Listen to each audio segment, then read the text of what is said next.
Hello everybody and welcome back to our 2017 practice midterm. What have we got here? Problem number 5, and we are being asked to find the radius of convergence and interval of convergence of the series. And we've got two series, there's an A and then there's a B down here.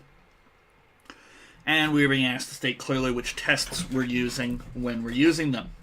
Okay. So you can do whichever one you want first. I'm going to go A and then B because I have all the time in the world. I would note that this one's 15 marks. I think this is the highest marked question on the test. Okay. So anytime we're trying to do radius of convergence or even interval of convergence, I always start off with a root or a ratio test. It's your choice which one you pick. Usually you just sort of look at the situation. I'm seeing a lot of powers of n here, so I'm going to use the root test, and I state it right there. So this is going to help us find the radius, and then we'll just need to check endpoints.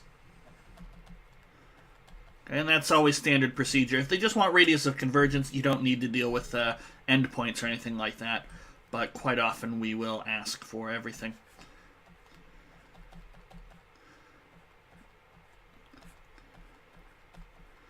Don't forget, you should be throwing some absolute value bars in there. We don't really need them a whole lot this time, but we will include them. So the nth root cancels out with these powers of n.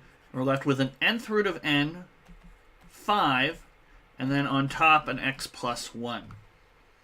Okay, so, well, there's not a whole lot left in here. We could take out, because x and 5 are constants, we could take them out. Okay. And then, well, nth root of n, this is one that we've mentioned in class. This goes to 1.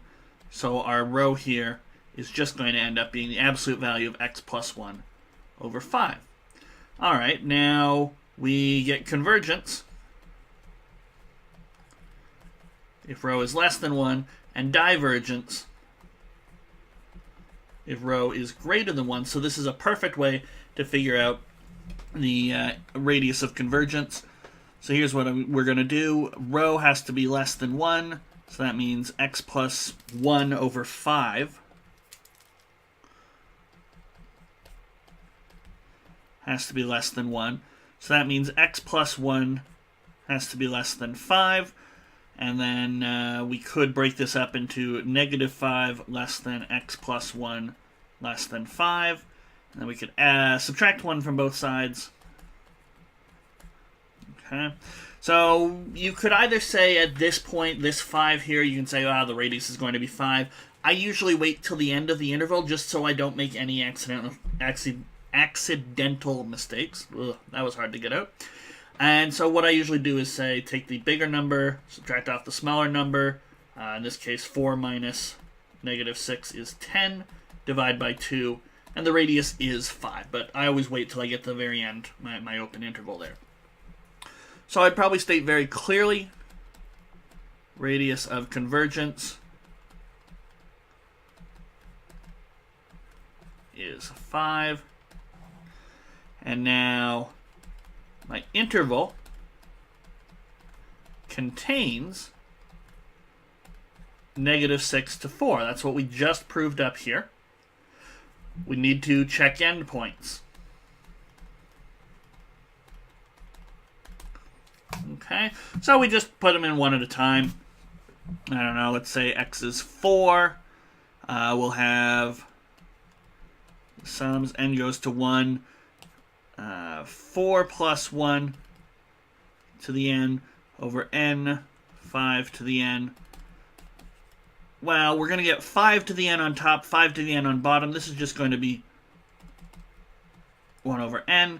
And this you can say this diverges. You could say it's harmonic series. Or you could say p-series test. Remember the p-series test, and the p here is less than or equal to 1, so it diverges either way, but do be sure that you actually say something about why it diverges, because they did ask for the tests. And then, we still got tons of space. X is negative 6. I usually expect at least one alternating series. That's what makes these questions so great for tests. You have to do a whole lot of stuff. You know, you have to show off a root and a ratio test just to get the radius of convergence, and then usually you have to do a couple of the other tests. Integral test's pretty good, and an alternating series test really shows how well you know the course.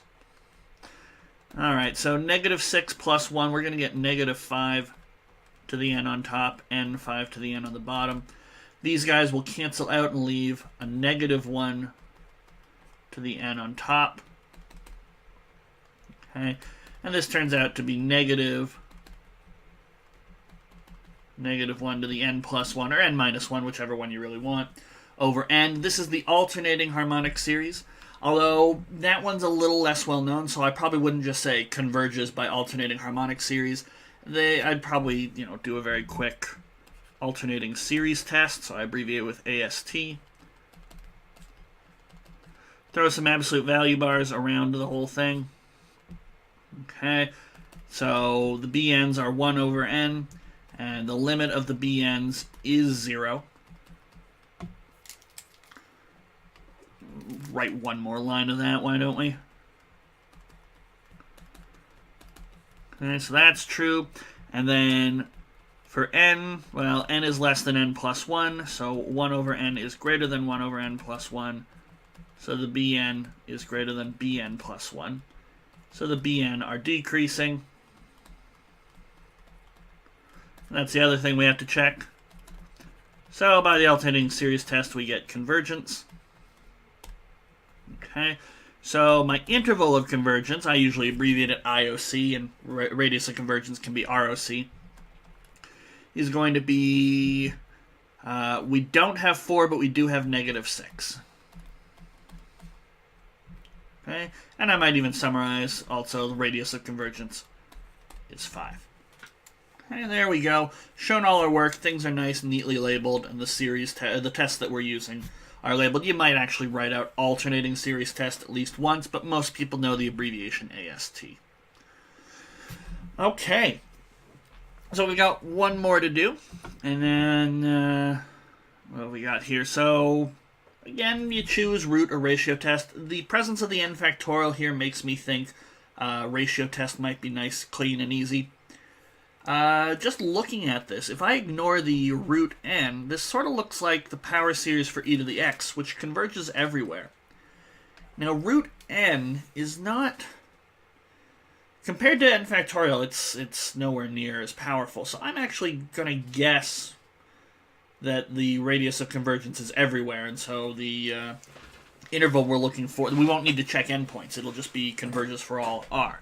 Now, I'm willing to be wrong here, but I think this might just be the case. We'll see. We'll see. But this is sort of me trying to show off some intuition. Now, I know sometimes the course just goes by so fast, and you don't really get to develop the sort of looking at it and thinking your way through it. But I wanted to sort of show that off. N factorial should be much, much more powerful than just a pesky little root n or an n squared or anything like that. So this really should be behaving like coefficients of 1 over n factorial. And I make the connection that, hey, I know that power series, and I know it converges everywhere, so I expect this to converge everywhere. But we'll see. We'll see if I'm right. I did not look at solutions before I did these, by the way. So ratio test, which is why, by the way, something I do in these videos could be wrong. I could get the wrong answer. That's fine. So ratio test, so we'll have rho is, that's the limit, then approaches infinity. Throw some absolute value bars around the thing. Root n plus 1, x to the n plus 1 over n plus 1 factorial, all over root n, x to the n over n factorial. Okay, so we're going to clean this up a little bit. Invert and multiply. We'll get root n plus 1. That's always positive, so we don't need to have absolute value bars around it. Over root n, we're grouping like terms. We'll get an n factorial over an n plus 1 factorial. Again, grouping like terms. And here we actually do still need the absolute values. Okay. But again, I'm grouping like terms. Powers of x go together. Factorials coming from the same parts. Basically, anything coming from the same part of our expression should usually be grouped together when you're doing ratio test. Not always, but often. All right, we have a bit more of a simplification we can make here. So the root n plus 1 over root n, that is going to go to 1, but now the n factorial, n plus 1 factorial can be written as n plus 1 times n factorial. And now these guys cancel, and then most of the x's cancel, we'll just get a little x here. Okay. Now, what else can I do? Well, what I would probably do is say root n plus 1 and n plus 1, well, they can sort of cancel out. N plus 1 is just root n plus 1 squared. So one of these cancels out with one of those. This is by no means the only way to write this up. I'm just choosing to write this up to be fancy. So we'll have root n plus 1. I'm going to pull out the x here. Just have a limit here of 1 over root n plus 1. Now as n gets bigger and bigger and bigger, these numbers at the bottom here are getting bigger and bigger and bigger, and we got a constant up on top. This is going to go to 0, so we're going to get absolute value of x times 0, or 0. So now I know my rho.